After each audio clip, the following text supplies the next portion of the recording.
All right, another steak video today. So I saw this on Guga Foods, which is a non-fat dry milk powder steak. I did it differently though. I didn't leave it overnight. So here's a steak. You can see, so I did pepper, then I did salt to draw out moisture, and then I coated it as much as I could in the milk powder. So you can see the juices from the meat hydrated the milk powder, which is what I wanted, because if I went to sear this directly from with the dry milk powder, the dry milk powder on it, it would probably burn too fast. So it's a good thing that it got hydrated in here. So like I said, I went really hard and I bent the steak to get it into all the cracks. So to save time, I already preheated the pan here. I'm using a decent amount of oil because I don't want the milk fat to burn. So you can see here, it's not sizzling aggressively because, as you saw, there's still dry milk powder on there. So it wouldn't, I'm guessing it wouldn't, there's no moisture coming out of it. You can smell it already. I wonder if it's burning because it's so dry. Oh, yeah. Oh, it's burnt already. Okay, change of plans. We're gonna let this brown the bottom, and then we're gonna go straight to butter.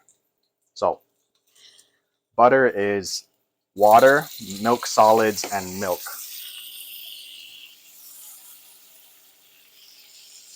So by adding butter, we're adding moisture to the pan, so it shouldn't be as hot anymore.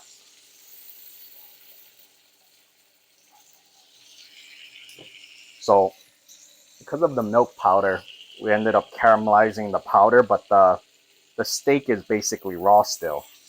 And there's no caramelization of the meat juices, there's just caramelization of the milk powder. I've never done this before, but I will post this video anyways because it's a learning experience for me, which is interesting. And you saw that it was only on the pan for maybe like 10 seconds and it was already this dark.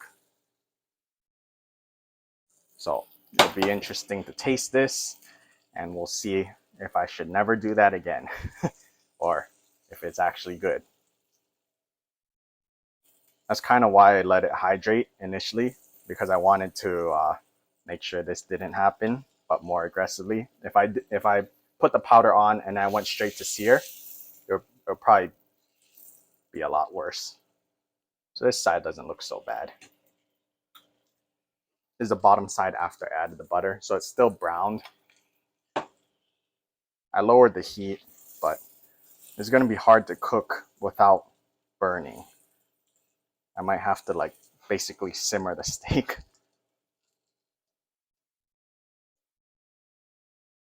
So a lot of butter. I might add some water in here.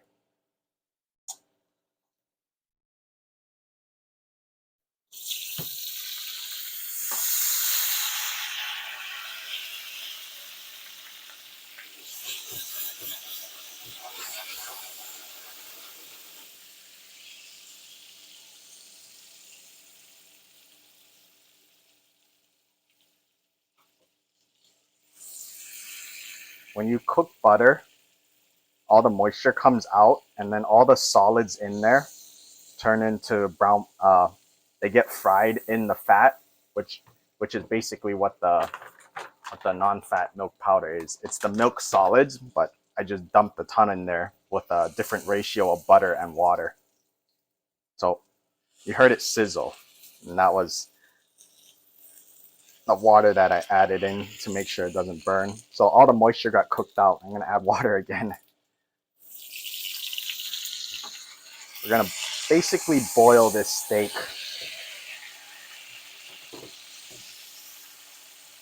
in butter. So all the moisture cooks out of the butter, and then I just add more water in there just so it doesn't burn. Because keep in mind, this whole crust is made of milk solids.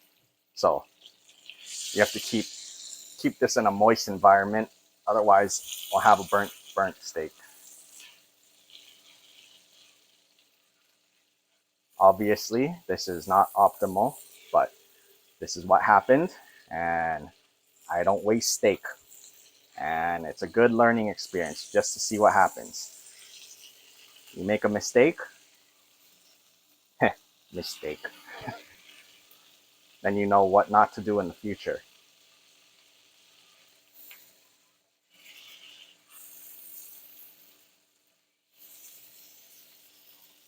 Add more water.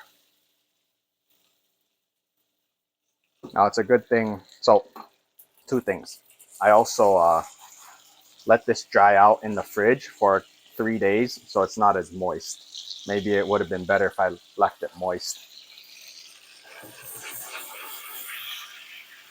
So I dried it out, which made it easier to sear, but I guess it didn't need help if there was milk powder all over it. I'll probably let the butter in the pan turn brown later, but for now, I just want normal melted butter with milk solids, and water in it, because I don't want to let it burn, like I said. But this should be an interesting steak, because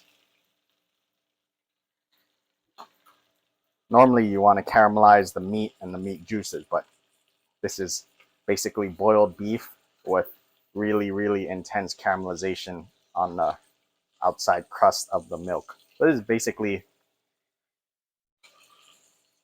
brown butter solid crusted boiled steak. Let's see. Oh, the other thing. I pulled it out early, so it's room temp. So it actually shouldn't take that long to cook.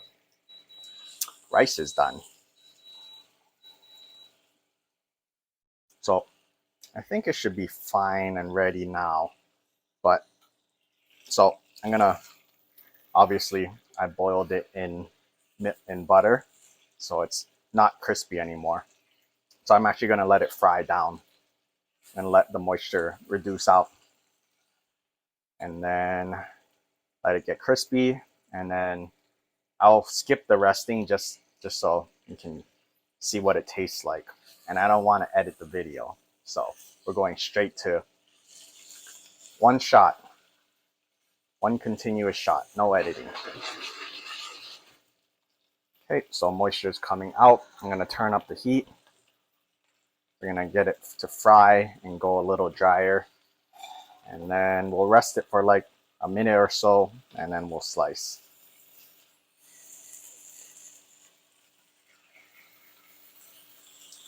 There's bubbling in the pan now. That's a sign that the moisture is escaping, and there's not a lot of steam coming out of it.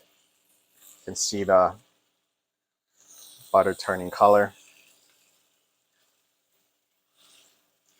I want to keep everything moving, because I don't want you don't want burnt butter. You want brown butter, which is milk solids that are fried in fat.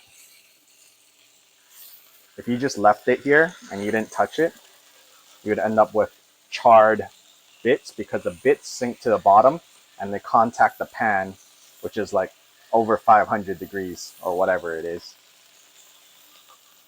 You want to keep it moving. I'm using a steak to kind of keep everything in the pan active. And here it's drying out now. I'm going to turn off the heat, because it's basically dry now.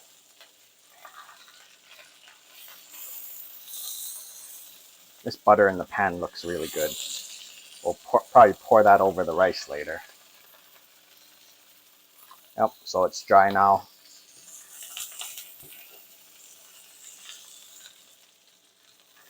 This is basically super intense brown butter, because it's regular butter with extra milk solids in it, which is what makes brown butter taste like brown butter. It's caramelized milk solids. Okay, I'll take this out.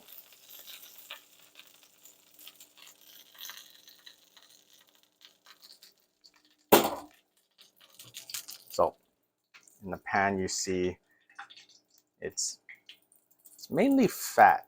Now it's not actually brown butter. There's solids in here, but they're all lumped together. And then we have the steak over here. Looks burnt, but that's the milk powder that got caramelized earlier. Okay, we'll just go straight to cutting. So this isn't a really long video. Angle this down a little more. Oh, that's hot. Let's see. Cut this side. Oh, that's hot.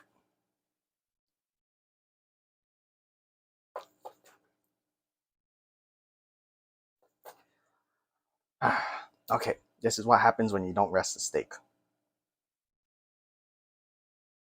You get, well, this isn't too bad actually, but keep in mind, this is the outside, so the inside's more raw, which is good because if I let it rest, the heat will go inwards and cook it some more. But this is pretty nice for an end cut with no resting. When you rest, all the heat, because if you touch the outside right here, it's over 200 degrees. So over time, the heat will travel inwards and cook the center, and you'll get more of a gradient. Whereas right now, it's like really cooked outside, really raw inside. Anyways, like you see the end piece. But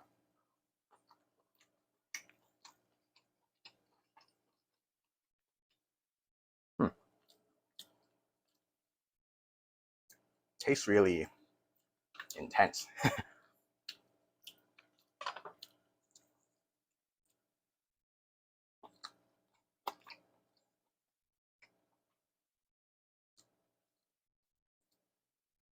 Really tastes like cow. Very flavorful.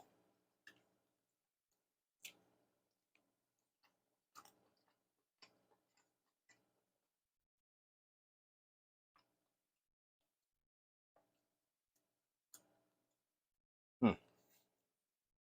It's like brown butter, but it intensified by a lot. This is good. I might use this forever on things, but I don't know how healthy it is.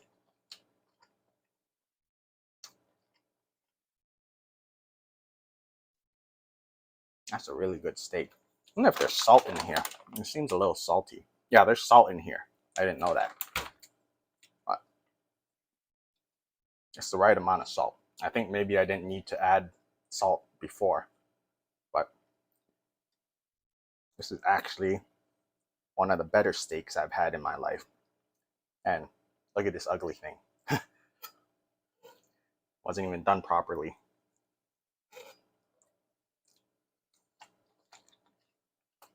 Alright, that's the video. Conclusion, non-fat milk powder is good for steaks.